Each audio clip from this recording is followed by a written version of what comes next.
muchos podemos pensar o tener ese estereotipo de los poetas y que viven muy ensimismados en su poesía y ajenos a la sociedad. Yo creo que al contrario, ella era una persona que estaba muy involucrada en todos los aspectos de su vida, incluso como mamá.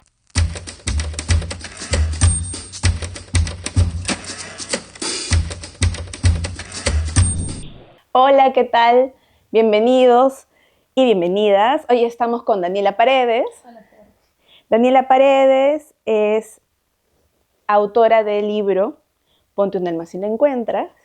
Y con ella vamos a hablar sobre nuestro segundo episodio, El rastro de la memoria. Y vamos a conversar un poco sobre el lugar que tienen las mujeres en la poesía, en la escritura y también en este contexto actual. Ya que estamos viendo que están saliendo más biografías, más autoras. Por ejemplo, tu libro es la biografía de Blanca Varela.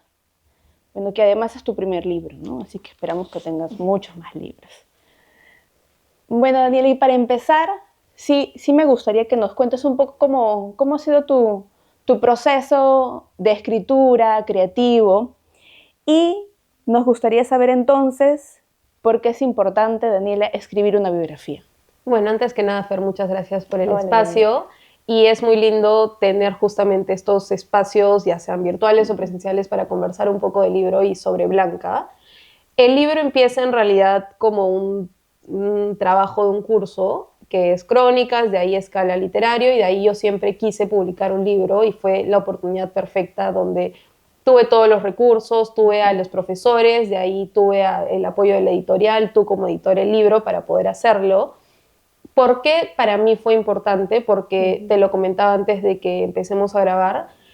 Creo que me interesa mucho no solo conocer la obra de autoras, sino también qué hay detrás de los versos o de sus obras, porque siento que la vida de ellas es muy interesante o muy particular. Y esto me pasó con Blanca, que, claro, mi primer acercamiento con ella es su poesía, sus versos, y cuando quería buscar biografía eran datos muy repetitivos, eran datos un poco superficiales, pero yo tenía estas ganas de qué hay detrás de esta persona que en mi primer acercamiento era una mujer muy seria, era una mujer muy introvertida, quizás que siempre pensaba en poesía, y cuando llego con su familia me doy cuenta que era todo lo contrario, que había una dualidad muy interesante en Blanca, y dije, ok, acá hay algo interesante que puedo contar, que no sé si me ha permitido entender más la obra de Blanca o me ha confundido un poco más, pero creo que es interesante, como digo, esta dualidad de una poeta que también era mujer, que era mamá, que tenía sus gustos, que era como una persona común y corriente, ¿no? Y de eso también quería conversar, porque acá en este libro, si bien es cierto, vemos a Blanca como escritora, como gestora cultural, también en la época del Fondo de Cultura Económica, pero sí me gustaría que nos cuentes un poco de ese lado más personal, más íntimo, ¿no? Porque así como tú hablas acá en tu libro, nos gustaría conocer sus intereses. Por ejemplo, lo que cuenta sobre el té. Sí. ¿No? Que ¿Por si acaso tu té? Traje mi té negro. Y cuéntanos un poquito sobre eso, ¿no? Para conocer más a Blanca como ese lado más íntimo, más personal. O sea, de hecho, justo traje este libro de acá, que es el libro de entrevistas a Blanca Varela, que es, digamos, la voz de este libro, porque Blanca ya falleció hace muchos años, justo este año son 100 años de Blanca Varela, y se conmemoró su fallecimiento el 12 de marzo. Y acá empiezas a entender un poco más cómo era ella, su forma de responder, su forma de hablar, y eso ya te da algunas luces, que era una persona que tenía un humor un poco agrio, o no tan común en Perú, que creo que acá el humor se puede entender, el humor de Blanca se podría entender como un poco violento, pero en realidad no, era una persona que también me decían todas sus amistades que era muy generosa con su tiempo, pero no confundían eso con que le caía bien a todos, porque era una persona también que tenía sus cariños muy claros.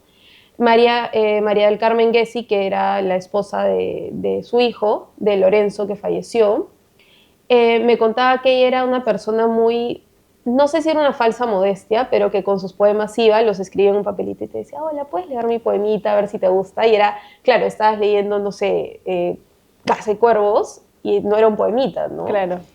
Entonces, eso también me contaba que los domingos a ella le gustaba mucho ver noticieros y muchas veces pedían Pizza Hut para acompañar los noticieros o durante la semana ella trabajaba, digamos, de 9 a 3 y en las noches se sentaba a ver novelas brasileras, tomaba un whisky o tomaba su té, comía tostadas, o sea, era una persona realmente que tú dices, no es tan diferente a muchos de nosotros con esos gustos, le gustaba mucho la moda, tenía una tienda que se llama Stop con dos de sus amigas, y le gustaba mucho la moda, le gustaba mucho verse bien, también tenía este lado de cuidar mucho su forma de verse. Me acuerdo que Tatiana Berger me decía, tú no podías ir a la Casa Blanca y tocar la puerta y decirle, hola, tenías que avisarle porque para ella era un ritual y prepararse.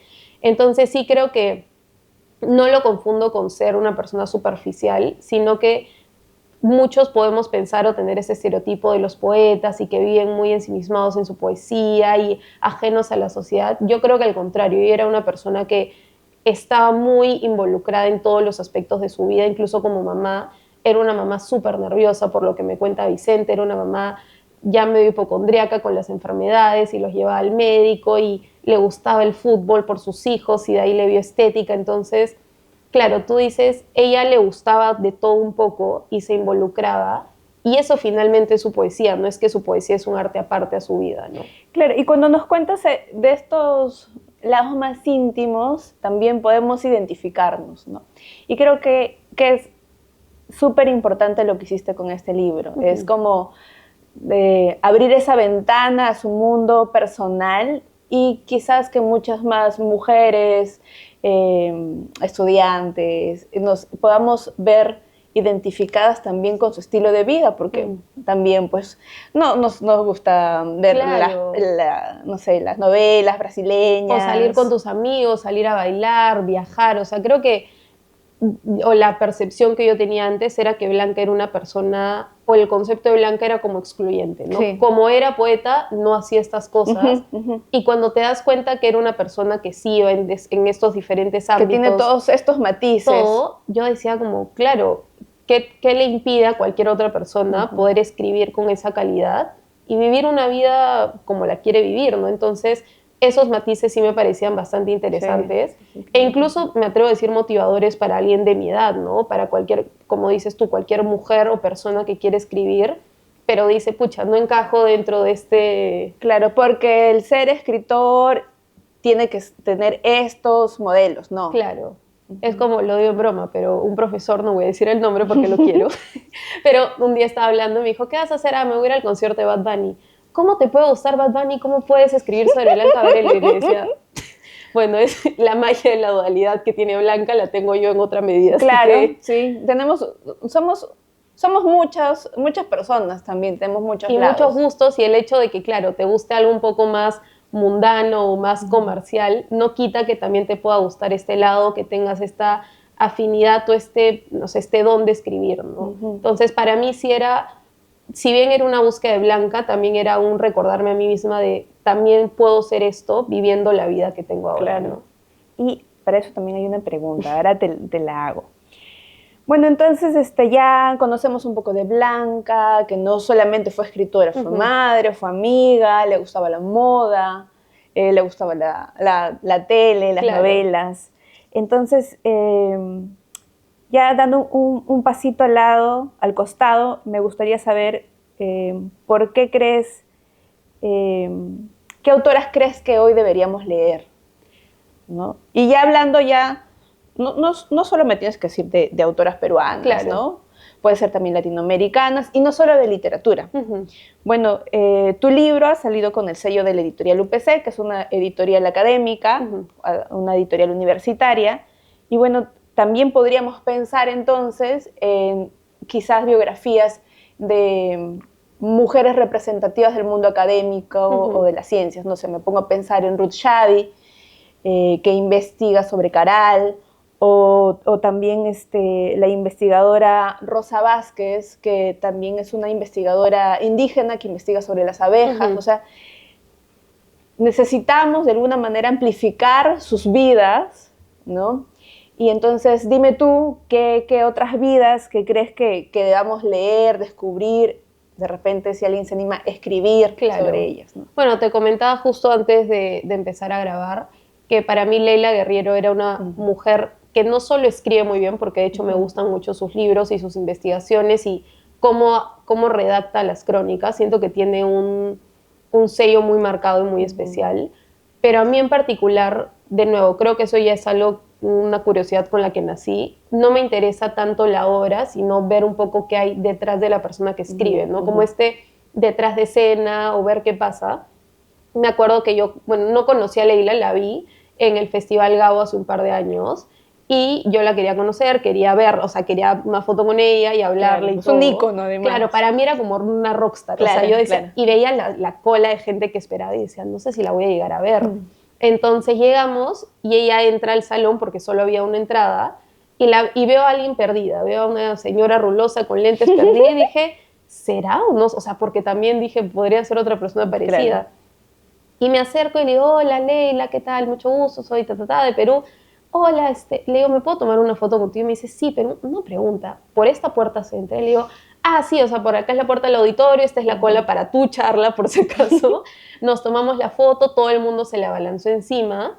Y la charla ella siento que era como muy modesta con su historia, pero contaba mucho de sus procesos, ¿no? Que ella era una persona desde muy pequeña, muy metódica, que en su casa respetaban mucho los espacios para escribir, que cuando ella estaba bloqueada salía a correr o que ella no empezaba una crónica si su inicio no le gustaba.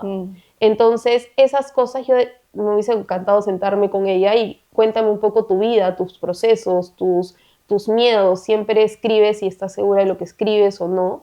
Entonces, para mí eso hubiese sido como interesante, o sería interesante verlo en un libro, y así de muchas escritoras, ¿no? Quizás Mariana Enríquez también, un poco cómo es este proceso. Creo que tengo un poco de afinidad con las escritoras argentinas, pero... Es que escriben muy bien. Sí. Tienen una gran tradición literaria, ¿no? Y tienen como mucha personalidad, no solo en sus libros, sino ellas como autoras. Entonces sí siento, vuelvo a lo mismo de Blanca, ¿no? Creo que muy aparte de esta curiosidad es también motivador conocer las historias, porque en este sentido de pertenencia o identificación dices, yo también podría hacer algo así, y siento que eso sería útil para muchas jóvenes o jóvenes que quieren escribir, ¿no? Hablando de Mariana Enríquez, tengo una amiga que es su amiga escritora. ¿Ya? Y el otro día le estaba comentando sobre un cementerio muy bonito en Chanchamayo y le enseñaba fotos y me dijo, no, quien es amante de los cementerios es Mariana Enríquez, Claro. Así que le voy a mandar esta foto para que vea, porque si todas las escritoras tienen sus particularidades, porque son como sus fuentes de inspiración, ¿no? Claro. Y ya hablando, entonces para ti sería importante leer una biografía de Leila, de Mariana Enríquez. Y ya hablando sobre la escritura, sobre las biografías, tú, Daniela, ¿qué crees que enfrenta una mujer que escribe cuando investiga? Claro. Por ejemplo, en tu caso, ¿cómo ha sido el proceso de este libro? Creo que hay varios puntos y lo conversábamos un poco. Yo empecé este libro mucho más joven que ahora. ¿Cuántos años? Ahora tengo casi 25. Yo empecé el libro con 21 años, 22 años. Entonces, claro, Una bebé. Más bebé que, o sea, si ahora me siento pequeña igual en el mundo de los escritores y todo, ahí me sentía mucho más pequeña. Y era un poco este proceso de yo tratar de explicarle a la familia de Blanca y a los amigos de Blanca de, hola, soy un estudiante de periodismo, estoy haciendo un libro. De entrada tuve muy buena llegada con ellos, realmente fueron como una fuente muy importante y se abrieron mucho conmigo, o sea, me confiaron muchas cosas, pero claro, estaba este detalle de cómo me voy a meter a la casa de gente que no conozco a entrevistarlos, pero creo que también la edad te juega un poco a favor y en contra porque yo no me di esos riesgos tanto, era como, necesito estas fuentes para mi historia. Felizmente siempre fueron ambientes muy sanos, muy seguros, donde hubo mucha apertura. Porque era gente mucho mayor que tú, totalmente, gente desconocida, claro. ¿no? Entonces, claro, uno por las fuentes a veces no mide, claro, de ahí tú lo piensas y dices, creo que no sé si es tan buena idea estar metiéndome en casas de todos, pero cuando o sea, si no tienes tampoco este sentido de aventarte, no vas a lograr tantas cosas, ¿no? Con esto no digo que no midan riesgos. Y también algo que me pasó algunas veces era que cuando conversaba sobre todo con autores o con entendidos de la obra de Blanca, hombres, sentí un poco de resistencia porque habían muchos peros, ¿no? Pero no has hablado con la familia, pero te falta esto, pero. y no lo sentía como, o sentía que quizás no lo abordaban de una manera en la que me motivaban, sino era como, no tienes lo suficiente para escribir, mejor déjalo ahí. Y sí lo escuché un par de veces o más, y era un poco frustrante porque decía, pero yo sí tengo la información, o sea, yo sí sé y no estoy yendo para analizar a Blanca, porque me decían, claro, pero tú no has estudiado literatura, ¿cómo vas a hablar de la obra de Blanca? Y era, no, yo no quiero hablar de la obra de Blanca, yo quiero ir Yo por vengo este como lado. periodista. Me decían, no, entonces te falta esto, esto, el otro, pero a la hora de la hora creo que sí pude lograr un libro, valga la redundancia, bastante bien logrado. Fueron bastantes reprocesos, tú estuviste ahí. Y finalmente mi idea nunca fue analizar los poemas o analizar el lado literario, porque sé que no es algo que yo conozca al 100%, sino entender más bien su vida y quizás que esto sea una herramienta para quienes analizan su obra puedan contextualizar un poco mejor, ¿no? Ahora que estás hablando sobre este proceso de investigación, cómo has ido armando tu libro, también creo que es importante el soporte institucional, ¿no? Porque tú no ibas sola contra el mundo, sino tú ibas a estas casas de los entrevistados, de las entrevistadas, con un aval que era la universidad. Claro. Y de repente también la universidad como que te dio ciertos parámetros, ¿no? Porque hablar, bueno, escribir sobre una biografía, bueno, escribir sobre la vida de alguien más implica también cierto cuidado. ¿Cómo has visto eso en el proceso de la escritura? ¿Realmente todo se pone en el texto? ¿Qué cuidados has tenido tú como escritora? Además, este es tu primer libro, entonces, no sé, me puedes decir lo que se te venga a la mente, pero de repente me decías, no, Fernanda, yo quería hacer mucho más que una biografía como las que ya he leído, sino por eso mío al lado personal, pero habiendo conocido a la familia, también he sentido como esta aura más familiar, claro, y el respeto que se debe también a la familia. Cuéntame cómo lo veías tú. Siento que hay 2 o 3 temas importantes ahí. Uno, que como dices, yo sí estuve muy bien acompañada desde que propongo este tema por profesores de la universidad hasta que lo publico con la editorial, que hubo ciertos temas que en algún momento lo conversamos, de esto realmente es información o es más chisme. Entonces siento que ahí también afinas un poco tú la percepción y el ojo, ¿no? Y tu capacidad de decidir esto va, o sea, si esto lo pongo va a ser más bien o mal que lo ponga, ¿no? Entonces, creo que eso me ayudó bastante, no solo en el libro, sino en general en mi vida para un poco empezar a tener este ojo crítico. 2, que si bien hay muchísima información que probablemente no está en el libro y sí la hubiese podido poner, Jaime Cordero, que fue mi profesor de libro, me dijo, no trates de abarcar todo porque nunca vas a terminar. Creo que también un escritor, fue mi proceso, tiene que saber cuándo decir, ok, esta es la obra que hoy por hoy te puedo entregar. Quizás la lea en unos años y te diga, oye, la quiero duplicar o quiero hacerla 3 veces más grande o así está bien, pero esta es la obra que siento que, y por los plazos y todo que también se me permitió hacer, y me parece que tener la ayuda correcta hace que un libro sea real, porque si no estarías toda la vida escribiendo y nunca acabas. Y con respecto a la familia, muchas cosas que ellos me contaron hacían la salvedad de esto es algo que solo te estamos contando a ti. Entonces, yo creo que esa confianza y ese vínculo que tú formas con tus fuentes no lo puedes romper y decir voy a contar todo y da igual, porque finalmente estoy hablando de la mamá de Vicente, estoy hablando de la esposa de alguien, estoy hablando de la amiga de alguien, de la abuela de alguien. Entonces yo decía, claro, si estuviesen escribiendo sobre mí o sobre alguien más, ¿cómo me gustaría que traten mi historia? Y siento que desde este respeto y desde esta confianza es que la familia se abre tanto conmigo, y creo que he sabido respetar esa confianza, y hay información que me voy a llevar yo solita a la tumba, pero siento que es un libro bien logrado, que tampoco, si bien hay imparcialidad, tampoco es un libro que romantiza a Blanca, y eso es algo que también me pidió la familia, ¿no? No romantices a Blanca, cuenta su historia, pero habían cositas que era como, pero esto creo que es un poco más familiar, entonces son cosas que sí me he guardado. Claro, porque además eso te hace como construir el personaje que quieres abordar, que quieres contar, ¿no? Me parece súper interesante y respetuoso, Daniela. Y ahora ya, como para ir cerrando, la obra de Blanca ha sido declarada Patrimonio de la Nación. Entonces me gustaría, de repente, no sé, que que nos leas tu poemita favorito. Mi poema favorito. Claro, para que también quienes nos escuchan o quienes nos están viendo busquen más de su literatura, ¿no? A ver, espérame, que siempre es el mismo poema, espérame. Que me lo sé de memoria. Además ese libro también, bueno, todos los libros que estás mostrando acá te ayudaron pues de Bastante. alguna manera a crear tu propio... Acá están todos los poemas de Blanca, que en realidad yo siempre quise poner los poemas como parte de, porque es como escribir sobre un pintor y no poner sus obras en el libro, ¿no? Esta fue la voz de Blanca, que acá están todas sus entrevistas, y esta es, digamos, mi fuente primaria, entre comillas, Blanca. Y este es el poema que en realidad de este nace el libro. O sea, para mí este poema refleja un poco lo que yo quise hacer con el libro, que es mostrar, no sé si el alma de Blanca, pero su esencia más allá de ser poeta, ¿no?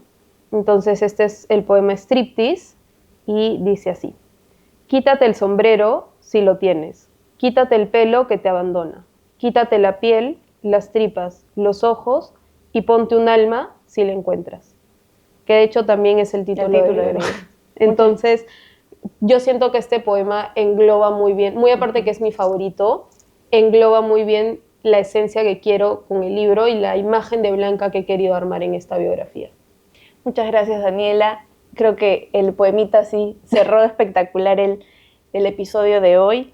Y bueno, esperamos que este episodio sea el incentivo para empezar a buscar referentes y conocer también el trabajo de muchas más mujeres, ¿no?